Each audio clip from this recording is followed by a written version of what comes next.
Nius que embolcallen, protegeixen, ens donen la frescor i l'escalfor que necessitem. Ens ajuden a dormir, a esperar l'aliment, a conèixer qui ens estima. Nius que ens fan créixer en la intimitat familiar per després volar a conèixer món. Nius va sorgir de les ganes de fer un espectacle musical per nadons que apropés l'art a la seva manera de viure el món. I el món ens va regalar la possibilitat de compartir aquest moment creatiu amb famílies que estimen, enyoren, riuen, ploren com totes, però amb una presó entremig. L'obra de l'artista plàstica Eva Vázquez és el punt de partida d'aquest viatge. Comencem a crear una escenografia on nadons i adults puguin gaudir d'un espai ple de bellesa, amb música, olors, colors i textures, amb cura i respecte i des de la necessitat del nadó. I les nostres mans, i les mans de mares i pares que compleixen una pena privativa de llibertat, creen i modelen aquestes peces escèniques, una per una, com si fos pels nostres fills. Participen en aquest moment únic un grup de pares interns que pertanyen al projecte del grup de gestió d'educació i responsabilitat parental del Centre Penitenciari de Brians II i mares internes que viuen a la maternitat del Centre Penitenciari de Bat-ras amb les seves filles i els seus fills de 0 a 3 anys. Paral·lelament, creem amb tots ells espais de trobades familiars, amb tallers de música i espectacles, a fi de fomentar moments de qualitat familiar que reforcin els vincles entre mares, pares i fills. I així anem teixint i unint punts entre dins i fora de la presó, creant espais creatius, moments de felicitat familiar que impregnen cada peça que formarà part de l'espectacle com un testimoni visible d'una realitat invisible.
Es una idea maravillosa lo que están haciendo todos vosotros por nosotros.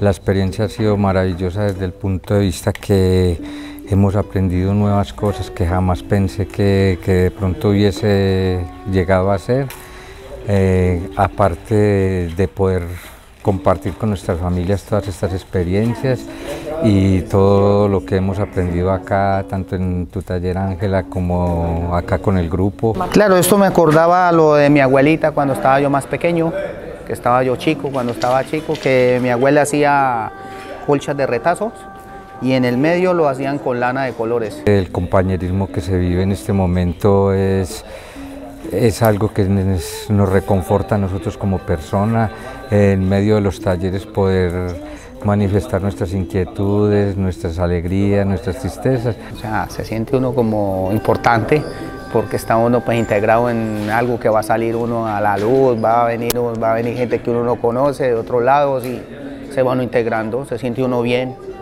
El proyecto en sí es de lo más maravilloso que yo he podido vivir en mis años en prisión.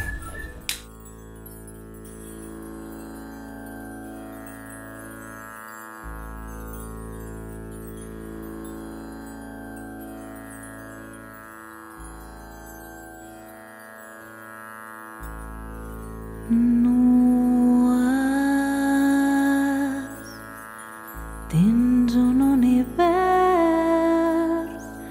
de plata i sal,